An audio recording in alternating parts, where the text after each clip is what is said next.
So our free agency recap went a little long last episode, so we split it into two different episodes by conference. Last episode was the East. This episode going to be the West. We're going to treat it more like a midweek, so we're not really going to waste any time and jump right into the information. But if you're looking for any of the East info, that was already recorded. You'll have to go back one episode. You can catch that information over there.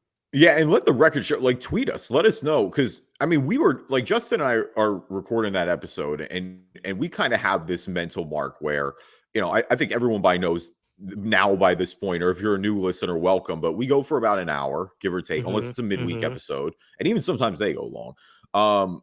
But it's interesting because, like, I mean, some podcasts go super duper long. Like, obviously, Joe Rogan will have 3-4 hour episodes. Joe Budden podcasts are long. Like, and so if we had an interview, I think it would be a different story. But I mean, let us know what you think. Like, we're always going to default to splitting them up because I just think it's an hour feels like an easier listen. I know from my experience when I work out, an hour is usually a perfect length. If you're driving to work, I mean, hopefully your commute's not too much longer than an hour. I know how traffic and or distance gets sometimes, but I mean, let us know your thoughts on that. I'm generally curious. And in the East, Darius Garland did get a max from the max rookie extension from the Cavs. That was a no-brainer. He's obviously one of the, I mean, I would think he's number one on the Cavs, like, young asset at this point. I have a little higher than Evan Mobley, but that's a no-brainer for both sides. A lot of success there last year. But again, like Justin said, we have way more on the Cavs and all the other Eastern Conference teams, including initial Kevin Durant trade reaction on this last episode. So go check that out. But if you're a Western Conference fan, listen, your time is here. We're back. We're finally going to talk about your squad. And not to derail the conversation, but we were having a good conversation off mic. And who was it that tweeted this? I think it was Josh Eberly, and I want to make sure I'm 100% right, but I'm pretty sure it was Josh Eberly who tweeted this. And that's what I'm trying to pull up right now. And I'm not, Twitter is weird sometimes. Well, while you pull that, we'll keep working on pulling that up. But the long story short is the question is, which career would you rather have, Carmelo Anthony or Andre Iguodala?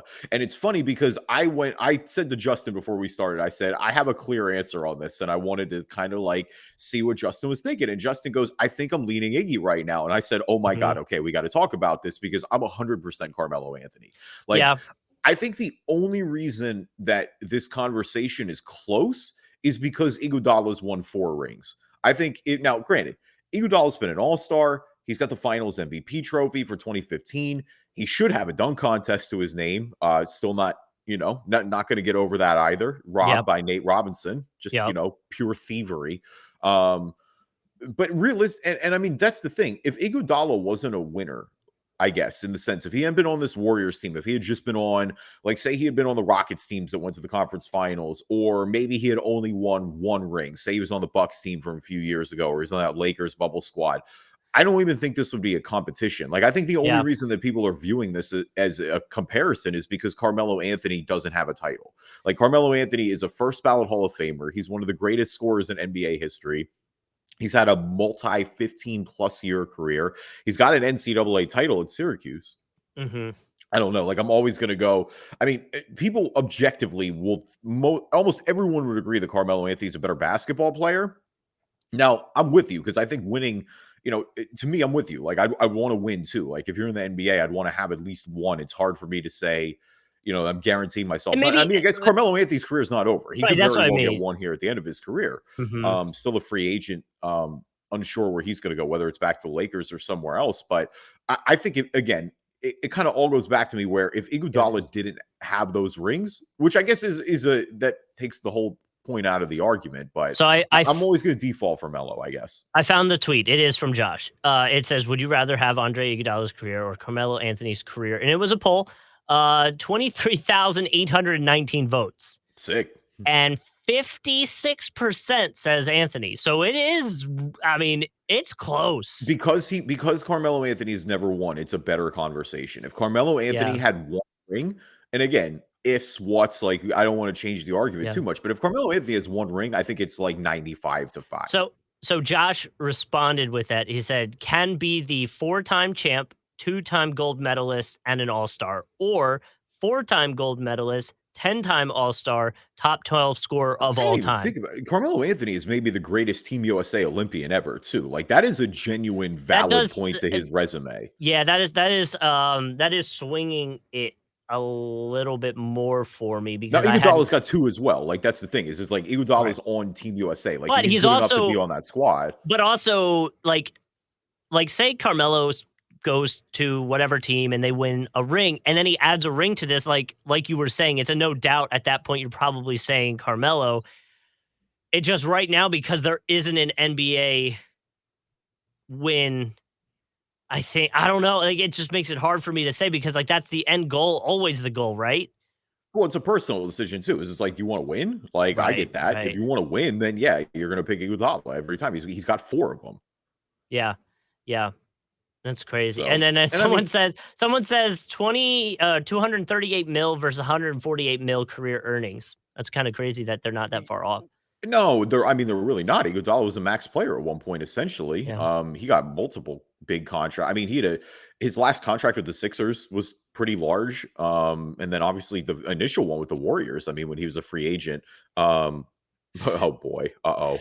Sorry, someone tweeted below Kyrie NBA Central put this out just last night. Kyrie bought a $3.7 million mansion in LA yesterday Uh-huh. and they put the eyes and then someone put up this like rinky shack looking house and says Kevin Durant just bought a $3.7 million property in Toronto yesterday.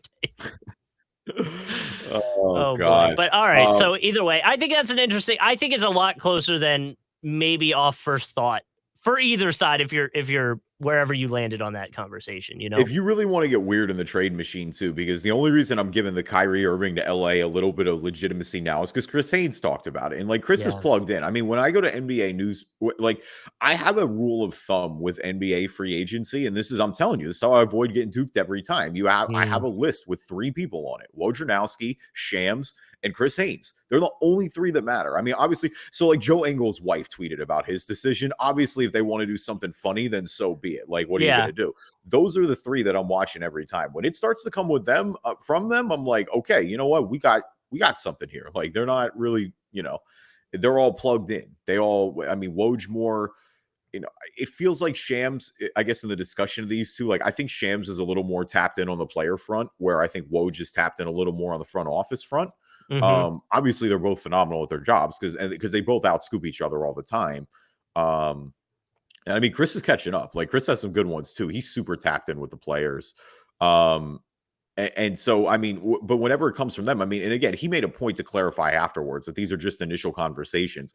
I think any deal here, like if the Nets straight up do a just swap for Russ and Kyrie with a couple things in there, then they're insane. Like that's Mhm. just absolute insanity. Even with Russ coming off the That's books just next year, that's just making the move to make the move at that yeah, point. it's being Yeah. stubborn. It's essentially Mhm. saying like we're going to tread water for a year and then we're going to reevaluate all our positions. Now, if they get into a 3-way deal there, that gets a little interesting. Then that's where you can start getting, because you've got Ben Simmons on the table. If you're Brooklyn, there are plenty of other teams who we mentioned that would have Kevin Durant, tradable packages essentially that you would imagine could get in the mix there as well and make a Mhm. 3 deal really interesting. But I still think very exploratory there.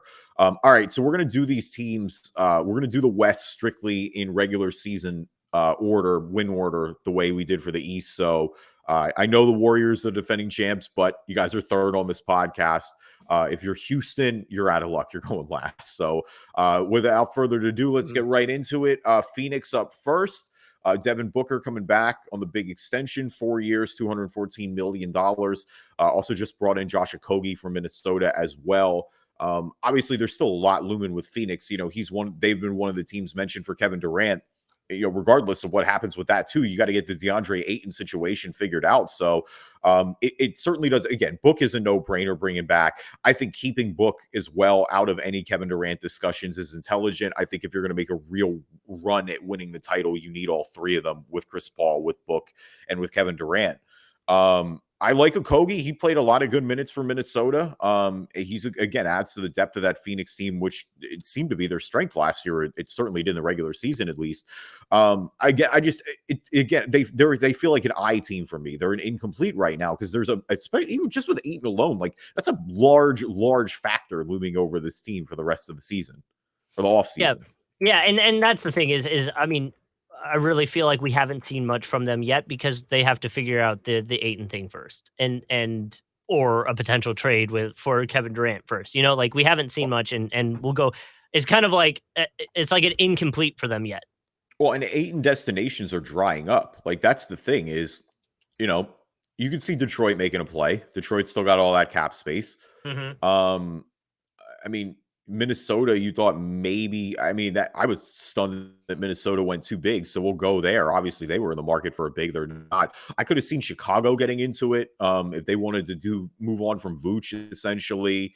But they signed Drummond as well. So it kind of feels like that they're going to roll with Vooch and Drummond It's next also year. well, I feel like we should also mention this. I don't think we have on the podcast, but literally Summer League starts tomorrow. Oh yeah, no, well, it already the California one started Right. already. You got a Well, couple I mean, guys in yeah. action, but Hmm. yeah, no, Vegas Summer League is starting tomorrow, so you get to see some of the rookies play. I mean, the other thing too, I mean, maybe Utah gets back in now post Gobert. I mean, it would certainly obviously they have the assets now post Gobert trade if they want to make a run at Ayton. He's still very young. He kind of fits the timeline with Donovan Mitchell. So if you want to remain, I guess it just depends on what direction you're going. Like if you want to go fully in the tank for a year, retool around Donovan Mitchell, then maybe you don't go for Ayton. But Ayton is somebody who's a pretty good young asset, still a good young player who you can add to that roster and would make sense. Yeah, I kind of like the idea of it. I just wonder how much they.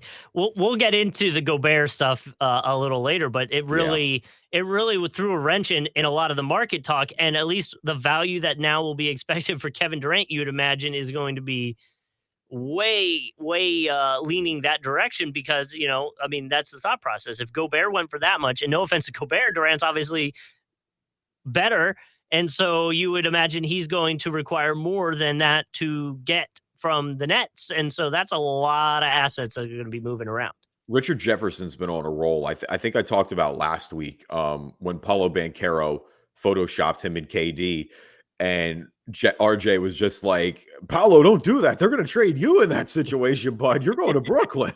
Yeah, yeah. Um, and then this week they asked him, they're like, in lieu of the Gobert, they're like, "What's the Kevin Durant haul going to take?" And RJ, with no hesitation, just goes France. Yeah.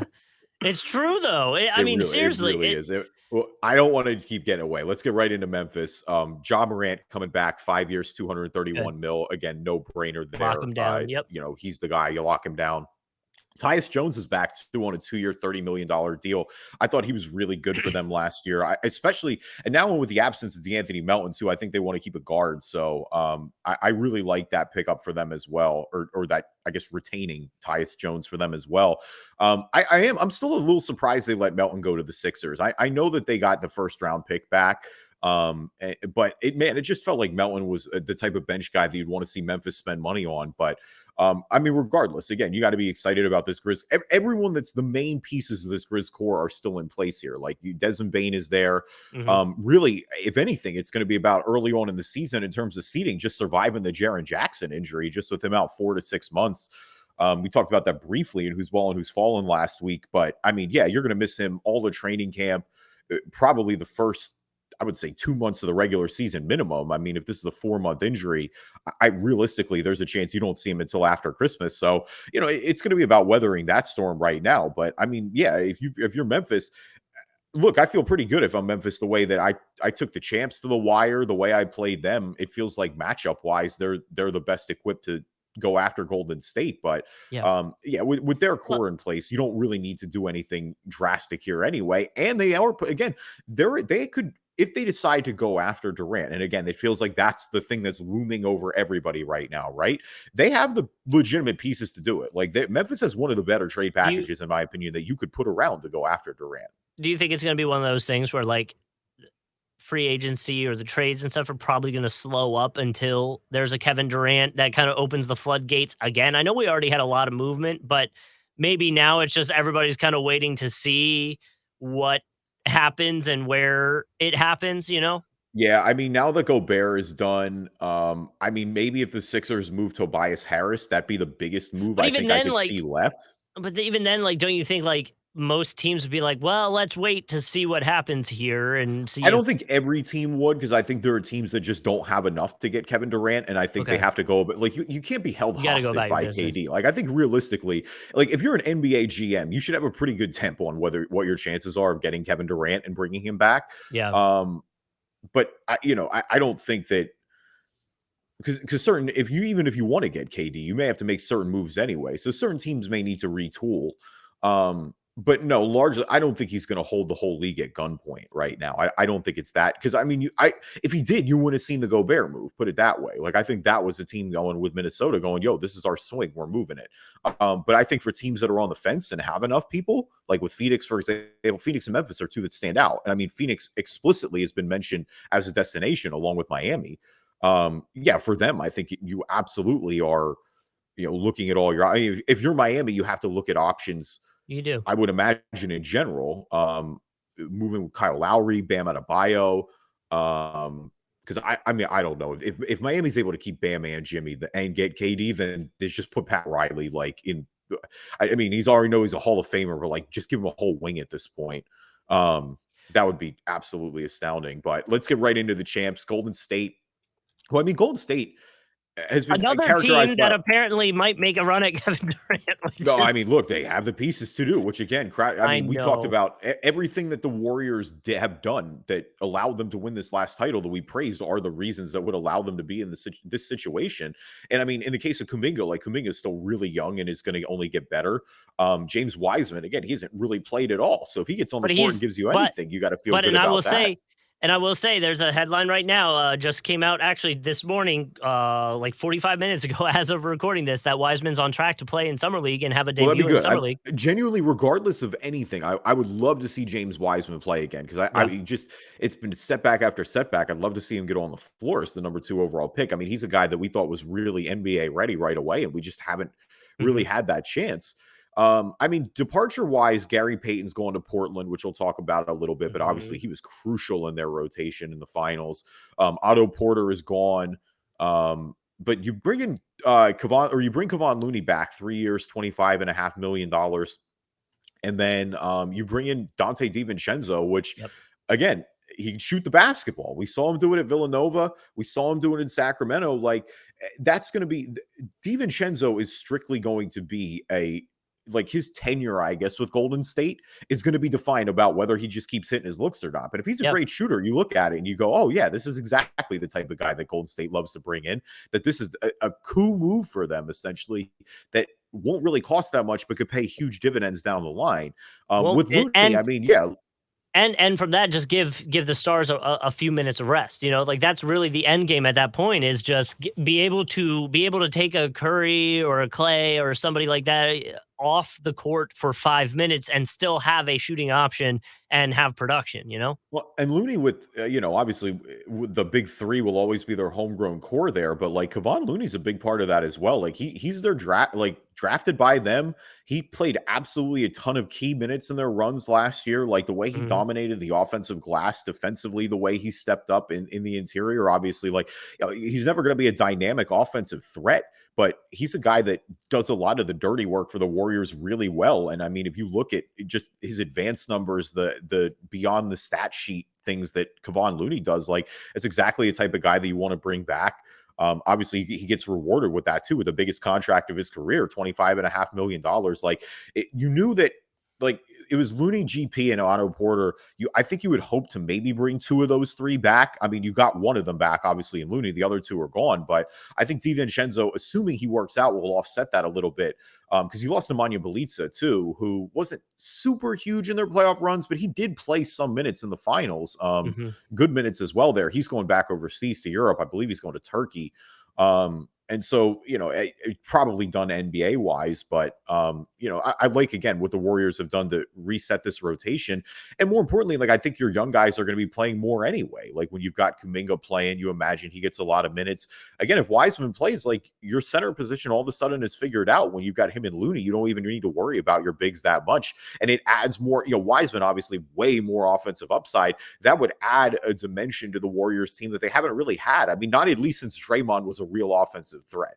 Yeah, and that's the thing is I feel like, from a Warriors standpoint, unless you're making a Kevin Durant run, which who knows if how serious that actually is, you probably just keep the core, the team, the main pieces together, and you do some tweaks here and there and run it back. Like, I don't there was nothing glaring other than the fact that No. the main three weren't healthy together pretty much for the entire season until the very end, and that's all that mattered anyway. Yeah, and as long if So Curry's playing at this level, it's just look, it doesn't matter. Like you're going to right, always have a shot anyway. right. All right, Dallas, JaVale McGee, 3 years, $20.1 million. They also brought in Theo Pinson on a 1 year deal. Obviously, the most notable departure, Jalen Brunson. That's a huge one. I got to be honest too. When Brunson left, I thought they were a lock to sign Goran Dragic, and Goran Dragic taking the 1 year deal to go play in Chicago, who has now a Wait, lot of wait, wait. Was guards. it the Nets? Dragic? I thought so. No, Goran Dragic is on Chicago. He took a 1 year to play with Chicago because I remember them saying that because Oh I yeah, remember you're going right. I don't know how I because had that off. he had so many like Chicago just has so many guards, and that's why I guess I was just surprised that Dragic is playing there. And you just thought that the Euro connection with Luca, I figured he'd be a lock to go play there and take a lot of those Brunson minutes, get them a little more significant. But I got to be honest, I was surprised, and they needed a big. I like Kleba a lot. I like Dwight Powell, but I wanted to see them go get another one. It does feel like they kind of overpaid JaVale McGee a little bit here. Like 20.1 is a lot for 3 years of JaVale McGee, but like regardless, I think he'll play a solid role for them. I Well, you again, already it's have Christian Wood, so like yeah, and I think that was a great pickup for them. I guess the question is, you hope that they can replace what Brunson's going to bring. Like I would have felt a lot better had Brunson come back about this team's chances to go to the next level. We know what Luca wants to do, but I don't know. Like I like this Dallas squad because I do. I love in the vacuum. I like going out and getting Christian Wood, but it does feel without Brunson now that they're a gun short in the Western Conference. and I know there were points during the season last year that him and Dinwiddie felt like they weren't good on the court together. So I wonder if that's addressed this offseason or if maybe even in the playoffs it was kind of addressed and fine. But you wonder where that goes. But to your point with the JaVale McGee, 3 years, 21 million. I mean, he is 34. Um, so it does feel like a decent amount to throw at somebody. But again, from Dallas, like I just want to see what it is with Christian Wood now, and maybe you go get yourself another like decent shooter who can be another option. But I wonder if they expect maybe a step up role a little bit more from Dinwiddie in a way. So we'll see where it lands. Yeah, I mean, he was great during the regular season. Like it was a little up and down in the playoffs, but Right. I mean, he had games. But if you get regular season Dinwiddie, that should hopefully help a lot on the offensive end. I mean, defensively, they played great in the second half of the season too. So you just got to hope that trend continues. I mean, that was Yeah. an underrated key of them being better. Jason Kidd had them playing great defense. All right, Utah. What is going on, Utah? Oh, listen, that's an all-time rant by Windhorst, by the way. That was remarkable. I love all the mashups that they placed over it with like the murder mystery music. I love the memes with him with both fingers up, just pointing out and stuff like that. Just and you know what, Windhorst, people got to put some respect on his name, man, because he's been right about a lot. It was a lot of like LeBron's lackey talk for Brian Windhorst. Look, he was 100% right about the James Harden trade. He was 100% right about everybody watching Utah and that be the next big domino to fall here. So, and I mean, it did. Utah 2023 first round pick for Brooklyn for swapping Royce O'Neal. You've also got Malik Beasley, Patrick Beverly, Walker Kessler, Jared Vanderbilt, and 4 first round picks coming in for Rudy Gobert. Walker Kessler was a first round pick last year from Minnesota. So that essentially, I mean, I've heard a lot of people call that 5 essentially. But regardless, we'll see what happens with Beverly and Malik Beasley. In particular, it sure seems like Pat Bev might get bought out. I know I mean, if you believe the reports that they don't want to trade Donovan Mitchell, they're looking to retool, which I don't think is the wrong decision here. Like, you made your choice. They got a ton of value back. Like, that's the thing. At the end of the day, I don't think Gobert was the problem in Utah, but holy crap, you got 4 first rounders back for Rudy Gobert, and they're all Technically, yeah. unprotected. Well, I mean, technically 5, yeah. Yeah, and multiple like young players here. Again, you can flip Pat Bev, you could flip Malik Beasley to a more of a contender team. You've also got this pick from Brooklyn, like you said. This is, I mean, look, if you're going to tear it down, you got to tear it down, and I respect that out of Utah if they're going to make the move. The fact that they like, look, I knew they were going to get a good haul for Rudy Gobert. I didn't think it was nearly going to be this much. If they decide to move on from Donovan Mitchell too, they're going to get a whole lot too from that. Again, the reports early on say they're going to rebuild around Donovan. And here's the thing, we'll get to Portland a little bit later. If you have this much draft capital, I don't think it will take as long as it needs to. Kind of the way Portland is retooled here around Dame a little bit.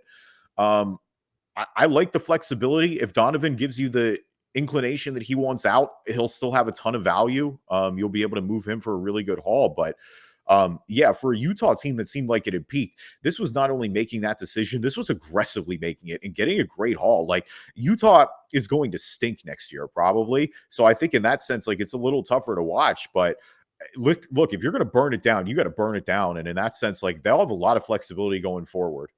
Well, yeah, you burn it down, you use all your picks to get, get the guys that you want around, and maybe you don't even use all those picks, right? Maybe you package them together to go get another star or something, but it at least, like you were saying, gives you that option. Now, what I was having trouble with, and we were kind of, again, talking about this off mic, is like, if you had to, like, I always try to do this, like, like in fantasy sports, right? You assign in like keeper leagues, like if you're analyzing a trade option, you kind of like try to assign point numbers to things and see if it's even or at least works in a way that you feel like it benefits your team more.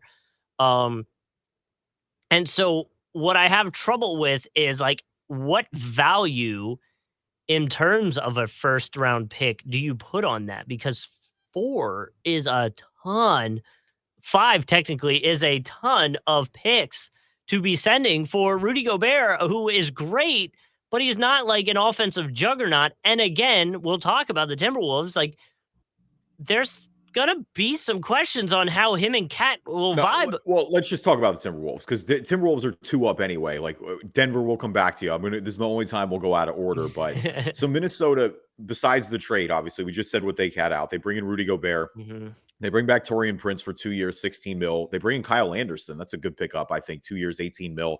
And then Karl-Anthony Towns gets 4 years, 224 mil. So you're going with this Twin Towers lineup. They keep Jaden McDaniels, which I think was huge for them. Like, he's a good one of their young players. But yeah, you gave up a lot. Like, a lot for a team that you maybe didn't have to, because Anthony Edwards is going to develop. Like, you've got Towns, you've got D'Angelo Russell. Maybe that's why they felt that with Edwards developing the way he is. You're like, let's get another guy in here and really have a core of 4 guys. Like, we're ready to go. And so defensively in the playoffs, especially in the interior, like, Towns is going to stretch the floor, but he's never going to be a great interior defender. So in that sense, you clean that up with Rudy Gobert. Like, you put Rudy Gobert, you're going to, like, Rudy Gobert is a walking top 10 defense. Of course. He is that good, and he will clean a lot of that up. If the fit works with him in Towns, I understand it on paper. And, like, let me be as clear as possible. I think Minnesota is going to win a lot of games next year. Like, in the regular season, they are. The question is, what do you do come playoff time when, Towns, I don't want to say got exposed, but he had a playoffs to forget against Memphis, I think, overall, largely. Yeah. Rudy Gobert notoriously has kind of, once it hits the second round, has really made it kind of difficult there, where the question is, like, if you stretch him out and get him out of the perimeter, just how good is he when his offense isn't giving you that much? Like, Rudy Gobert is a better offensive player than he gets credit for, but he's not Jokic, he's not Embiid, he's not Cat in that regard either. And I think it's worth mentioning that 3 centers in league history have signed more than a $200 million contract, and 2 of them are now on the same team. So, like, you look at it again, you're looking down the line, right? You think this core can develop together, but, like, you get to the 2025-2026 season, which is the last year of Rudy Gobert's deal, he'll be making $46.6 million. and Cat's going to be making 54.1. So together, those guys are making like $100 million of Minnesota's payroll in Yeah. just two guys.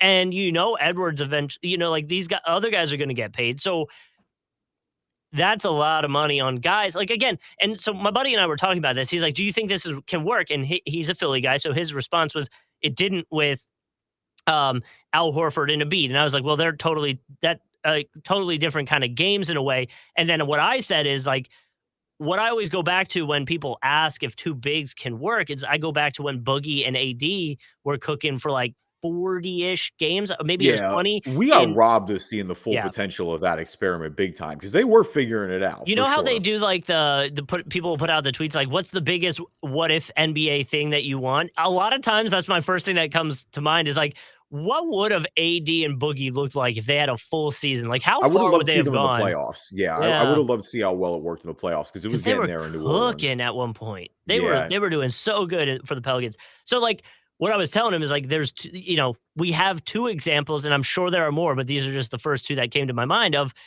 it working and it not working. And there's a lot of money involved with these guys if it's not working. And that's the kind of part that worries you a little bit. But I think it's a big swing that you can take when you, as Minnesota, see where your core is at. And you're like, we're ready to, like, it again. Although I feel like we've been saying this about Minnesota for a little bit, is like, we're ready to make that leap. We're ready to see you. Maybe they try to take the Utah Jazz place in terms of the standings in the playoff chase next year, since they in theory will drop. Maybe they're the ones ready to make the leap. Although I'd argue the Pelicans are also ready to make that leap. So we'll see.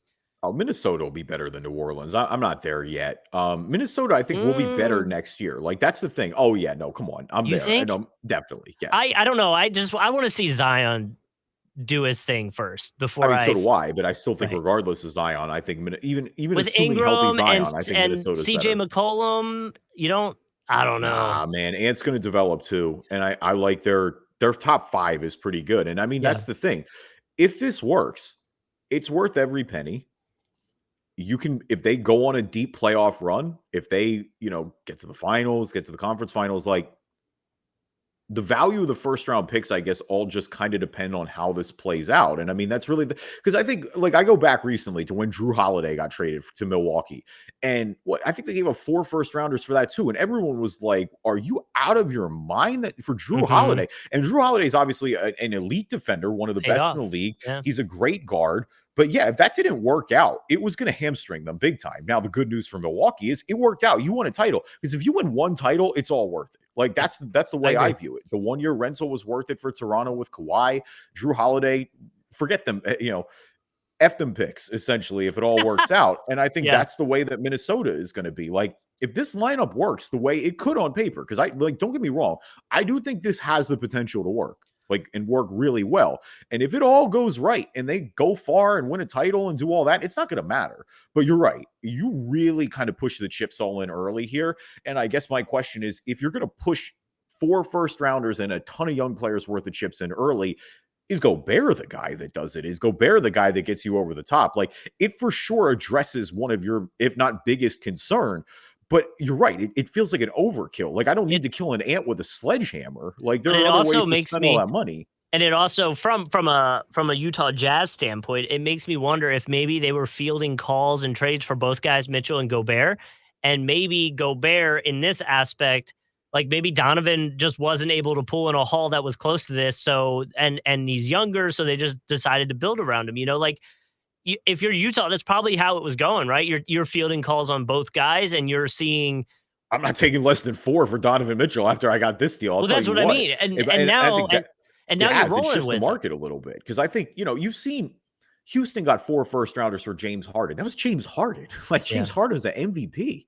Um, Well, Gobert's defensive, player of the No, year a bunch and of he years. is, but Gobert is 30 years old. Yeah. Like Rudy Gobert is 30 years old. He's again elite defender. This could work. I don't want to sound like I'm down on Minnesota, but it better if you trade 4 first rounders. And that's kind of my thing is it's Yeah. like because first rounders are extremely valuable. Like that's the way you rebuild, that's the way you fill your depth out, and that's the way you push your chips in when you need to. Like 4 first rounders will get a lot of good players talking quickly. And I mean now that's got to be the minimum for Kevin Durant, right? Like at It's least got to be. unless you have really talented young win now players that could kind of break that mold a little bit. But Well, and that's what I wonder. Like, do like what kind of player equals a first round pick? You know what I mean? Like, is it like oh, anybody, like, don't get me wrong. I'll have anybody that's established generally over a first round pick. Like, I do right? think first rounder, now but like anything that's outside of the lottery, like, I'm going to take the known commodity more than not every time. It's a different story when we're talking, top 10, top five,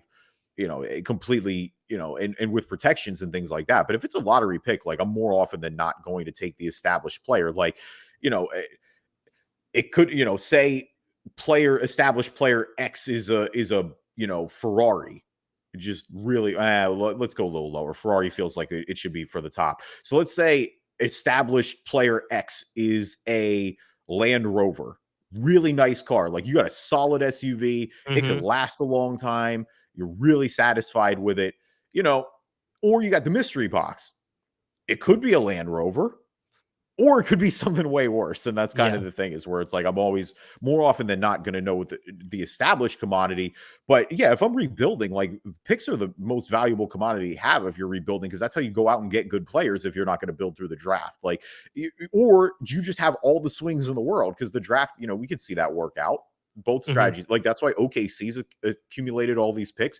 For Utah, like, you have so much flexibility now. That's kind of why I'm so high on this trade for them. Is it's like, if you want to win games with Donovan Mitchell in an appeal to keep him in Utah long term, which I think maybe now, yes, I don't think you just let him go now. You made your decision, roll with it, make Hmm. it, maximize his skill set. Um, you can trade for a lot. Like, you have 4 extra first rounders now to trade for all these picks. I mean, 5 really with Brooklyn. You can get quite amount of good players here sooner than later. Like, good NBA rotation players fill out that roster. Or depending on how these, especially like those Minnesota ones, like if they stink, that 2027 pick may be great. Like, they're Yeah. all unprotected. That to me is the crazier part of this Minnesota trade. Is it's like, yo, you guys move 4 first rounders and you didn't protect any of them. Like, Could you imagine it? Yeah. What if like by 2027 it's not working? They had to blow it up, and they're the worst freaking team or something. Well, obviously they wouldn't blow it up at that point because they know they're not getting the pick anyway. But at that, like, could you imagine if they're like top three worst team in the league, and it's like, oof, that's gonna be a tough pill to swallow if you know your first round pick is not going to you, it's and you're top three in that draft lottery. like, I respect the boldness of it. I You got to do. do it. Yeah. Well, no, I know you. No, no, no. Let me be as clear as possible. You do not have to do it. Listen, but Um, if you as a team think Rudy Gobert is the guy that's going to take you over the top and maybe make Cat's defense come alive and lock your team down to make a serious playoff run, you got to do it. it's either boom or bust. Like, put it this way: you're either Yeah. you either put it's 4th of July, so I guess you either put the grand finale of fireworks spectaculars in the air, or all your fireworks got wet and none of them went It's off, and either like one of them yeah, shot sideways into a car. it's like the what are you doing, Terry? The Yeah, I'll put it in reverse, Terry. it's like that situation. Might how about this? Not to get fully off That's topic. one of my that's one of my favorite videos of all If time. you don't It's if only because he's okay, by the way. Like, he right. didn't get hurt. He's But very okay. to that, I wake up this morning and my wife's watching that video and I'm like, "Oh my god, that's a funny one." She's like, "Oh, you've seen this already?" I'm like, "Seen it already. It's been around for years." She's like, "I've Oh never yeah. seen this one." I was like, "How have you never?" This is like Oh a yeah, no, that's been viral for classic. years. It's a Yeah, I classic run 4th that of back July every 4th of video. July. Oh yeah. Yeah. Shout out to my old roommate Gene, man. If I ever needed him to laugh, I'd throw that on. That's one of those videos every time. Um, Mhm. we don't need to totally get off topic with that, but all right, let's go back to Denver. Denver, Devon Reed 2-year deal, DeAndre Jordan minimum, Nikola Jokic 5 years, $264 million, and clap it up for the Joker, the richest contract in NBA history. Not bad for a second round pick. By the way, Bruce Brown, we were talking about how 3 centers in league history signed the 200 and 2 of them are in Minnesota. That's the other one. yeah, yeah, Jokic back-to-back MVPs. That'll do that. Bruce Mhm. Brown 2 years, 13 mil, coming over from Brooklyn, and of course the trade. We talked about that a little bit last week from Washington's perspective, but Denver bringing in Contavious Caldwell Pope and Ish Smith for Will Barton and Monte Morris. I mean, realistically, with Denver too, it's about the health, right? You're going to get Jamal Murray back ideally, which is huge. Hopefully, you get Michael Porter Jr. back, so that's great. Oh god. All right, here we go. Justin's laughing again. What's going on here? How many teams do you think Ish Smith has played for in his Oh, I know career? this. No, I was going to talk about this. Oh, This is third. okay. No, he's at 13. This is his 13th team. Once the That's why I looked contract, it up. yeah, once the contract Holy got guaranteed, moly. he was staying. And here's the thing: like he'll play minutes for Denver next year. Like he should absolutely be playing. And I love the Contavious Caldwell Pope pickup for because they need like he's just a more reliable shot. Like I can imagine him rolling off Jokic passes, like in Mm. splashing threes. Like that's exactly the type of guy that I think you want in this offense. I think he gives them a little more versatility than Morris and Barton did. And I mean, shout out to Will the Thrill. Like he had a lot of great minutes in Denver. Like he stepped up for them in a big way. But I like this pickup for sure. I liked Bruce Brown pickup. Again, one of those guys who does the dirty work. DeAndre Jordan is just still stealing money somehow from the league. It's remarkable, man. I can't believe DeAndre Jordan got picked. Like I thought for sure the Sixers tenure would be it. Like where it's just like That was it. unless he's just stapled to your bench and playing like the 15th man role. I don't really think he should be getting any NBA minutes. And honestly, maybe it's like a locker room thing, you know? Like maybe I it hope is. so, because that's the only reason I would remotely have DeAndre Jordan in my locker room. It's quite literally Jokic, crazy that Ish Smith has been in the league going on his 13th season and has as many teams as seasons. Dude, I want him to go everywhere at this point. It's like, Yeah. can we like trade like? And again, I don't want him. I feel bad in a way because it's like I don't want to keep having him uproot his life all the time. But yeah, if you're Ish Smith, I feel like you just buy property somewhere and just understand that I'm renting Airbnbs through the year. So he had 3 seasons with Detroit, 3 seasons with Washington, 2 with Philly, 1 with Phoenix, 2 with Orlando, 2 with the Hornets. No, 1 with the Hornets, 1 with OKC, 1 with Houston, 1 with the Pelicans, 1 with Milwaukee, 1 with Memphis, 1 with Golden State, and now working on Denver. That's insane. That's a lot of moving around, man. A lot of moving around, but I mean, he's good enough to stay in the league. That's the thing is he hasn't bounced out of it in quite a while. Like, and he plays where he goes more often than not. He's playing. I mean, 28 games for Washington last year. Yeah, I mean, you know, I do remember those Philly years. I mean, he was a huge. No, let me be as clear as possible. He was great in those Philly years. Like when they on those tanking teams, like he was like one of the better players on the team, which I think speaks probably more to the state of the team, honestly. But like, I remember they brought him in and got a point guard who could actually complete an entry pass, and I was like, oh my god, we actually can evaluate our talent now. We have a guy who can get the ball into the floor. Yep. So I mean, that's just kind of the wild stat of the episode, I guess. Jokic really is. I mean, and that's the thing is, it feels like a lot of these recently because I mean, Giannis is the ultimate like rags to riches story, right? Like coming off the streets of Greece and getting over here and being the best player in the league. I mean, Jokic is that. I mean, Giannis was a 13th overall pick. Like Nikola Jokic was a 45, I think. Yeah. Second round, like arguably the best second round pick in history at this point. Already. Back-to-back MVPs, and that's the thing. He's worth every penny of this contract. What a player he's been for Denver. And I mean, I remember, like we said, I remember having the Nurkic and Jokic debates, and it was just kind of like, they got to split these minutes up here eventually. We were kind of leaning Jokic, like that was the guy. His advanced numbers are better at the time, and obviously, I think that's worked out for them better than anyone could have imagined. Look, if Denver's healthy, they can make a run at this. I feel like I've been saying this for 2 years, but I like the rotation moves they've made. If MPJ and Jamal Murray can consistently stay on the floor with the level of ball that Jokic is playing right now, they got a chance to win the West, in my opinion. Yep. Yeah, and that's the thing is just we want to see him healthy again. I mean, that was the big thing that kind of loomed over all of last season was Jamal Murray's injury and him not being there. So, we saw what they did without it, and now he'll have, Jokic will have his number 2, and I think you make a good run at it and evaluate it. If it doesn't work next year, then maybe we have a different conversation. But for now, I think you saw enough to want to run it back and just tweak a few things here and there, and that's what I think they did with Ish and Caldwell Pope. So I'm about it. All right. So now with New Orleans, I mean, just really quiet. Zion Williamson, really quiet as they're giving out a over $190 million contract.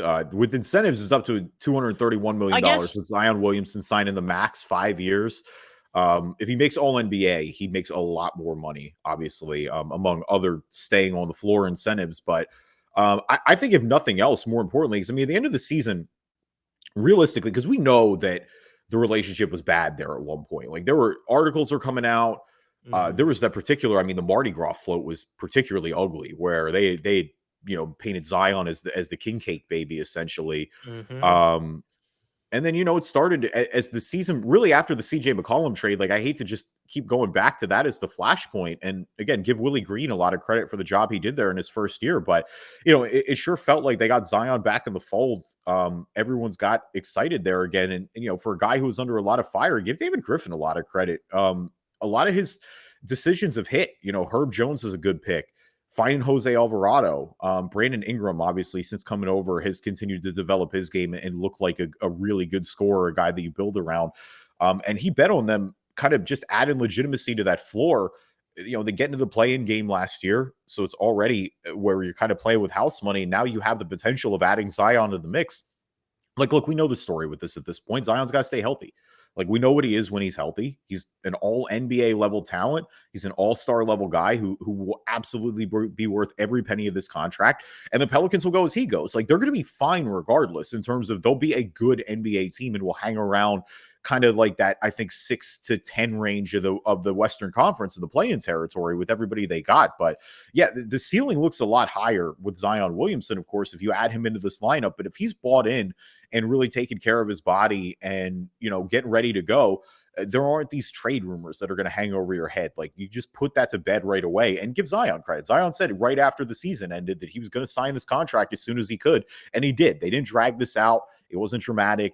Like, hopefully this is the start of the restoration of this relationship. And I hope it goes well. Like, I want injuries and ruining guys' career. That's the worst part of the game. Like, that's the what ifs. We talked about them a little bit earlier. Those are always the sad things to me more than anything, because Zion is so supremely talented. And so, I hope for the Pels fans' sake they continue to build on last year. I'm glad they were able to get to an amicable relationship kind of repair here, and hopefully things keep going. And oh, by the way, they're probably a sleeper team to trade for KD if they wanted to. Just going to throw that out there too. I don't think they will, but they have, give them credit because they have, again, the package of young players and picks and things like that. And I would love that for the Pelicans. Now, I think there is the angle that we haven't talked about yet is the paying Zion that much money off of 81 games. I mean, that does look a little weird when you look at it, especially from the standpoint, like, too, I get it. As a team, you have to do it, right? Yeah, like, you have to. With the potential, you have to.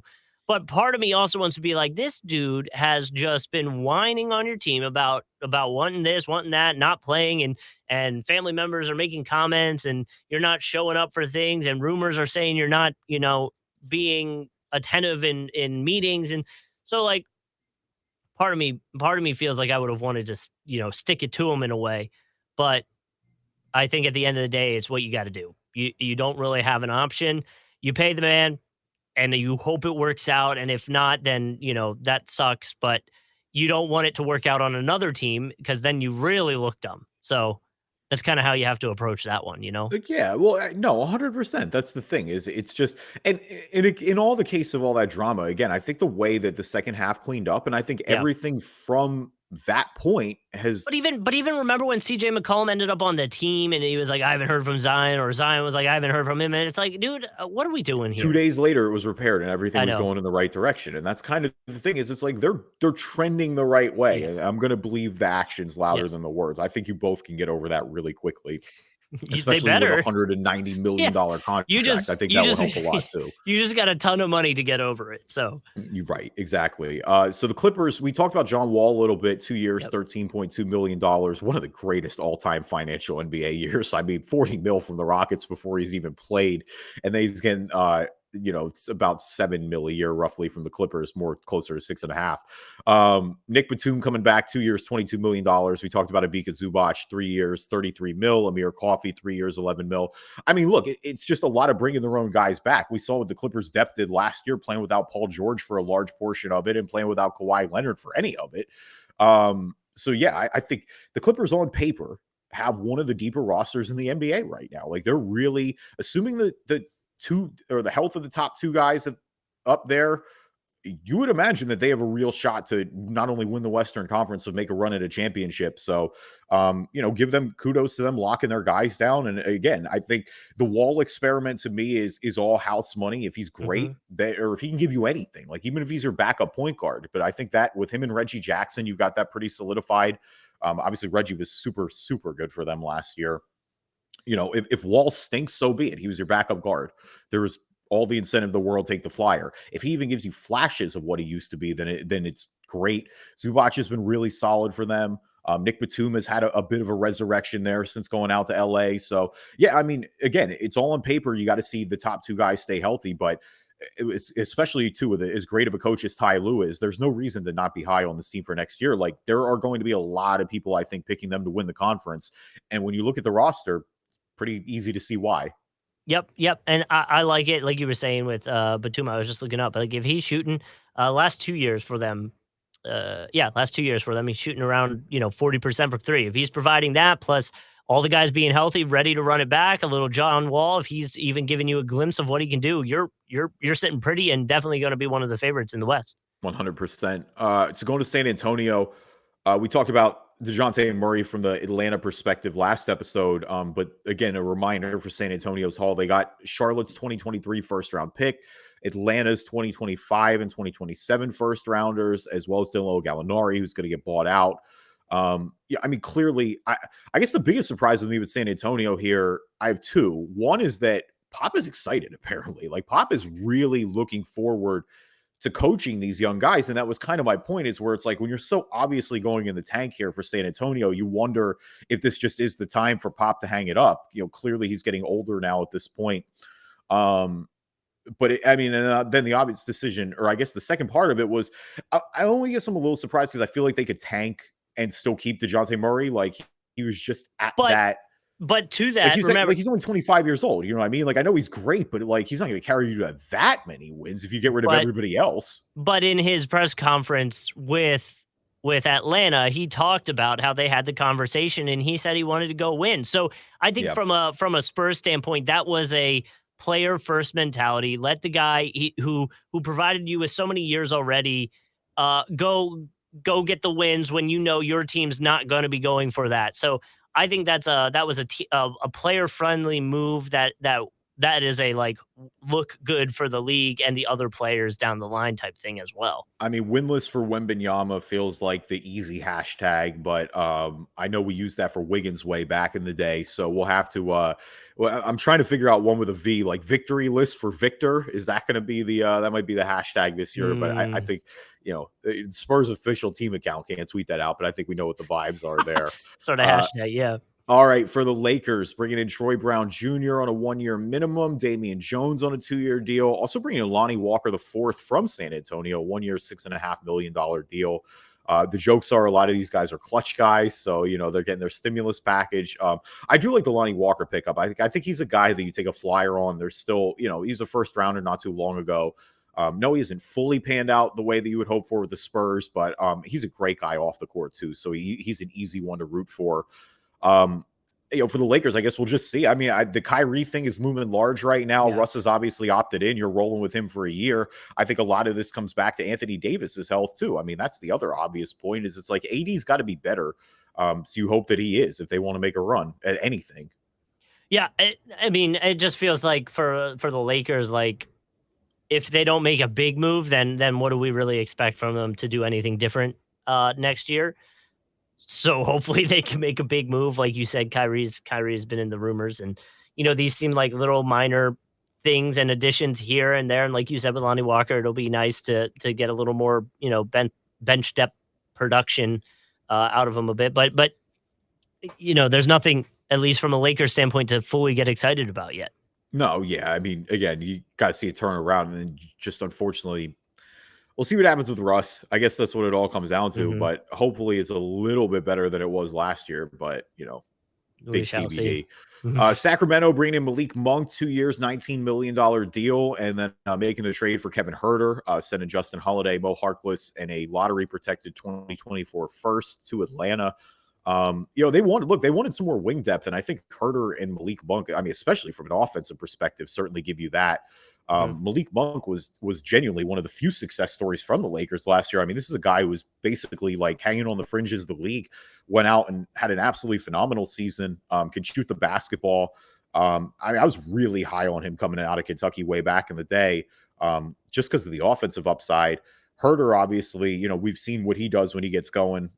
Played a lot of key minutes for that Atlanta team when they went to the conference finals for a few years ago. And so, for a team that is trying to actively win some games here, you brought in Sabonis last year, you brought in you have De'Aaron Fox, obviously you drafted Davion Mitchell. Like, I like what they did here in terms of their versatility. Like, it seems like they wanted to switch that up on the wings. You've still got Harrison Barnes there as well.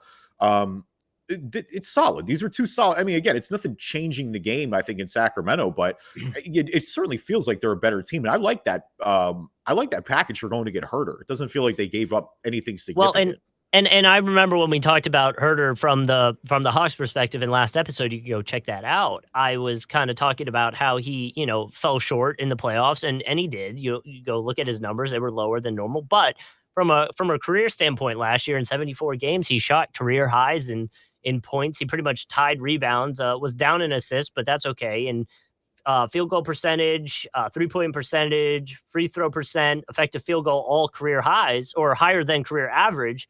So from a season, like we saw improvement. So I like the idea of it. It's just, he had himself a not great playoff run last year. And I think that's going to loom over him at least.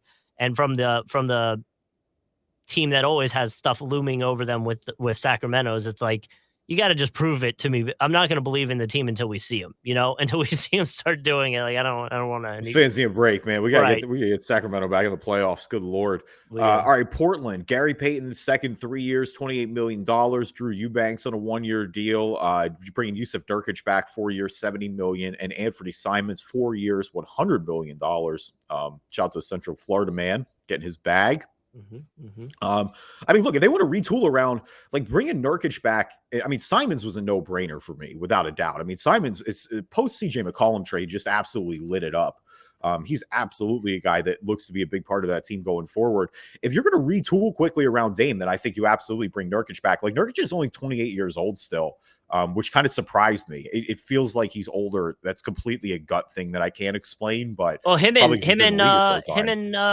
Jokic were the same draft. Yeah, right. Literally the same draft, both drafted by Denver. But so I mean, again, if you're trying to win some games now, bringing Nurkic back was a wise decision, especially because they don't really have anybody else at that center position, at least not a starting caliber quality. And again, I love what Peyton did. Like, Peyton bringing the versatility, like especially on the defensive end.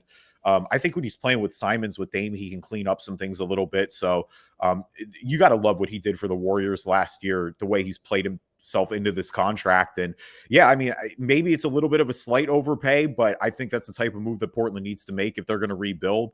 Obviously, he's got plenty of Northwest ties, Pacific Northwest ties, with his dad being the Seattle legend, and a lot of family still up there. So I think that factored in as well. So yeah, I mean, all in all, again, Portland is not going to. Again, I'm not ready to have them win in the West next year or anything like that, but they should be a lot better. I think a full season of Damon Simons will be great, and I would expect to see them back in the playoffs a little bit. Like out of the play-in game range. I think kind of more towards that like 5-6 area. But it's funny because like CJ left and Anthony Simons just jumped in, and it's like, okay, so we're just still the same Trailblazers team. Like it's different though, man. They're not the same age. I know. But it still feels very similar to what they were working with in the past, where it's going to be more offensive. The defense is still going to have some question marks. I know Gary Payton helps out with that, but it just feels like it's unfinished. Like there's still more for them to do, and maybe they will. We just have to see it. Yeah. Oklahoma City, Lou Dort, 5 years, $87.5 million. And there were some weird rumblings around his contract. So that's good to see that they got this done. Obviously, when you look at everyone jokes that OKC is like kind of more of a concept than a put together team at this point. But, I think you're starting to see it. You see a guy like Lou Dort, somebody who is to earn that contract, obviously a great defender, but is really starting to come along on the offensive game as well. You got obviously Shai Gilgeous-Alexander, who's great. And then you add Josh Giddey, you got Chet Holmgren this year, assuming give him the timeline to work out his potential. But yeah, Lou Dort, Oklahoma City needs to reward guys, especially developmental guys who've been a success story for them.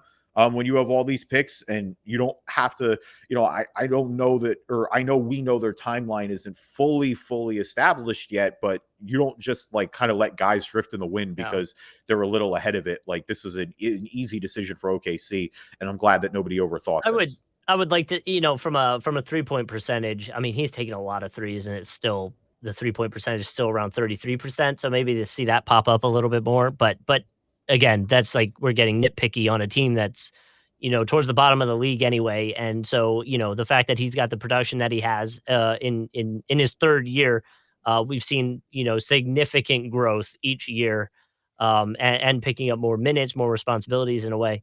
So I like it, and definitely deserving of the money.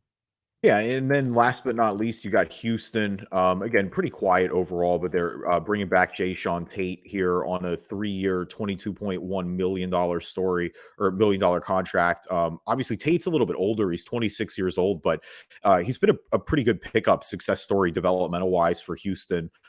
Averaging 11 points a game last year, 5 rebounds, almost 3 assists a game.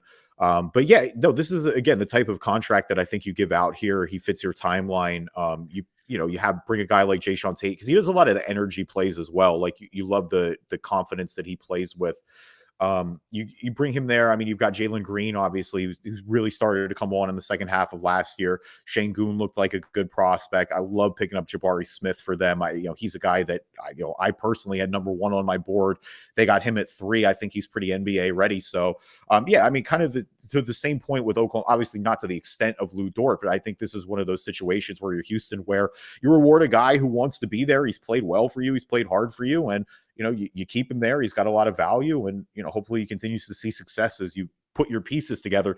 Houston, of course, has a ton of draft capital coming their way as well via the Harden trade. So this is a team that really could start to put it together here in the next few years. Yep, and obviously moving on from Christian Wood, there was some frustration within the locker room. It felt like with him in the season last season. So moving on from him, I think it was a good move. I see, Rockets Wire put out just a little bit ago that they're open to joining in as a third team facilitator for the Nets with a Durant trade. So maybe that gets them some assets in a way, or another little play, another player on the team. So we'll see where that ends up. But it seems like right now they're really young and it's going to be a development year for them. So I don't think you have to make any big massive swings this offseason. I think you just you bring in the guys that you have, you bring in the new draft picks, and you roll with it and you see where we're at.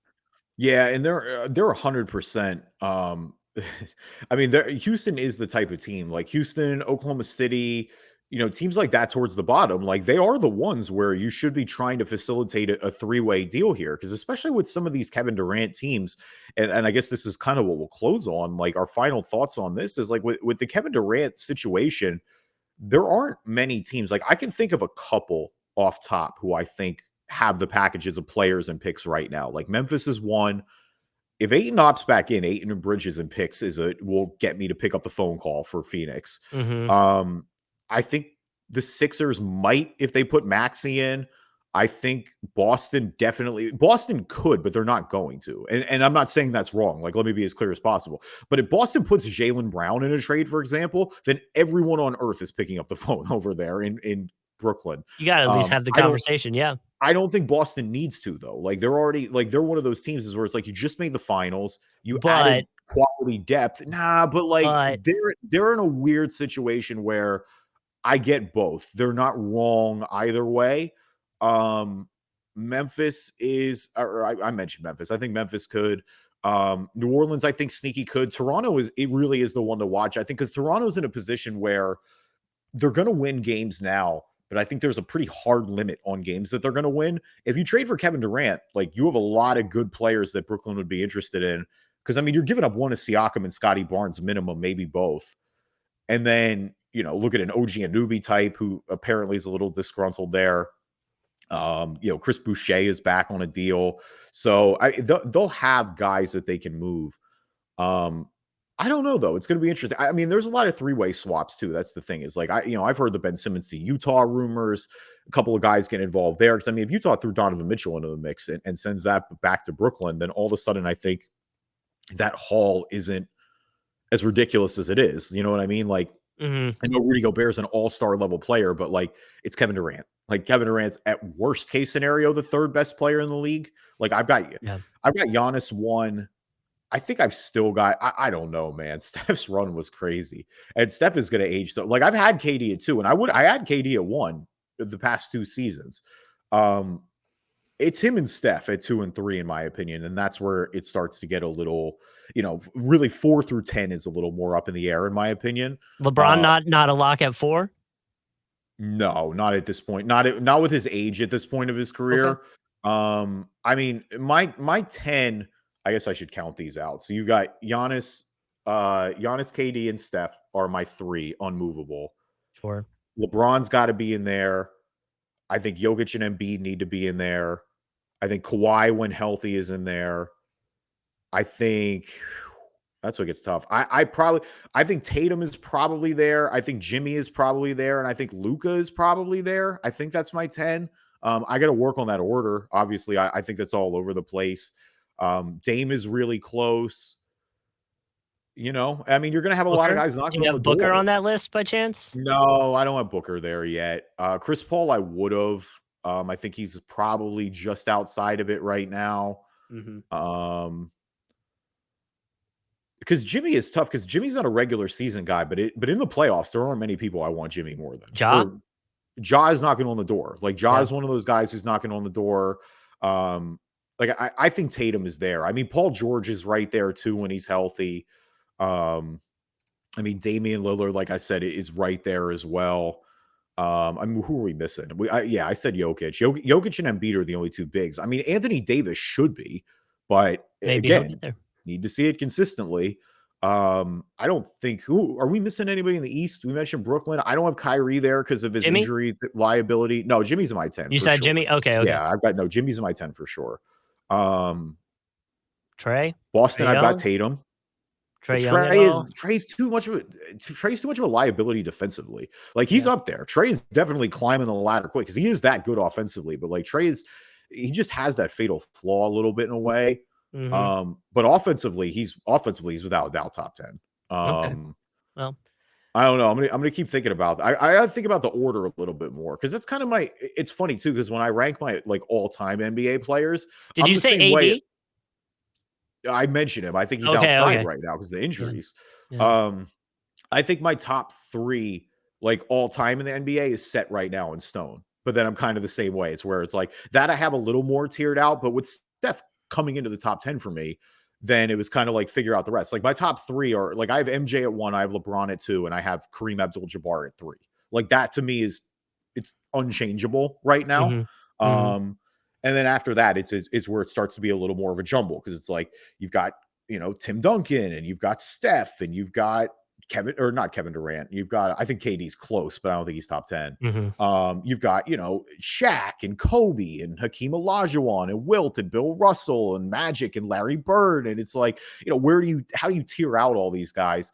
I guess my controversial take on the top 10 is it's really hard for me to put Wilt Chamberlain or Bill Russell in my top 10. But I mean, Bill is the greatest winner in NBA history. I mean, he basically won every year he was in the league. And Wilt averaged 50 points a season. So it's like, how do you keep those guys? And you can't really punish them for playing in their arrows. But I'm also like, yeah, they were playing against lesser competition. You know what I mean? It's like the 80s is really when you start to turn it up, in my opinion. That's when the competition gets better. And so like Magic and Larry Bird, for example, like I'll never fault them against that. Kareem played a lot in the 80s, but yeah, I do think the competition is noticeably better after a while. And so that's where, Steph is playing against the best athletes that have ever played in NBA history. Same with LeBron. Like, the 60s, you had guys smoking cigarettes in the locker room. Like, Yeah. it's a little different, man. Yeah. No, I agree. And In a way, that's why Kobe's 81 is so crazy. Like 100 is absurd and probably will never happen on an NBA floor. But like the fact that Kobe Bryant got 81 points in 2005 is just unbelievable. Like he got 81 points against modern NBA defense. Didn't Booker drop, what is it, 70? Booker at 70. 70, yeah. What are the Even that's NBA crazy. So, but by the way, I should bring this up. I just checked our YouTube. We got another subscriber today. So thanks to that. We're looking for Sick. number 41. You can find us Drive and Dish NBA on YouTube. We also got 2 comments. Andrew Morgan, friend of the show, says Knicks Twitter is always mad at anything the Knicks do. Wasn't true. mad. Wasn't mad that we traded out of the draft. The players at 11 weren't what we needed anyway. So that was from a conversation we had last episode. You can go back and check it out or 2 episodes ago, I think. So you can go check that out if you want to, our kind of draft recap episode. And then Heat Gang commented on our last episode of the free agency for the East and says, LOL, keep sleeping on Hero. He had one semi-major injury. He's not injury prone. Good pod, though. So we appreciate that too. I agree. Are you that Carlton, by the way? I hope so. I don't think he's injury prone. I think that, and I do agree that he was injured in the conference finals. Like, he was definitely noticeably limited. I am concerned, I guess, because my greater point is, you're right. I don't think Hero is good. Maybe I am sleeping. I don't think Hero's good enough to be the centerpiece of a Kevin Durant deal. Like, if that's the best player I'm getting back, I'm pretty disappointed with my haul overall. Different story with Bam, obviously extremely different story with Jimmy, but it ain't going to be Jimmy. And it can't be Bam as currently constructed. Well, yeah, you got to move Ben at that point, which it just makes me so happy that that's the problem. But that's a whole nother petty 76ers podcast conversation that we can have. By the way, subscriber 41, you're going for Dirk. So Dirk's a really good one. Okay, maybe the best international player ever. So not a bad one to have at all. Thank you, everybody, for listening to this episode of the Drive and Dish NBA podcast. Appreciate you guys as always. Leave us a review on iTunes, good or bad. We'll read them on the podcast. If you're not an Apple user, Google Play Store, Spreaker, Spotify, TuneIn, Amazon Music, anywhere you can find a podcast, you can find us.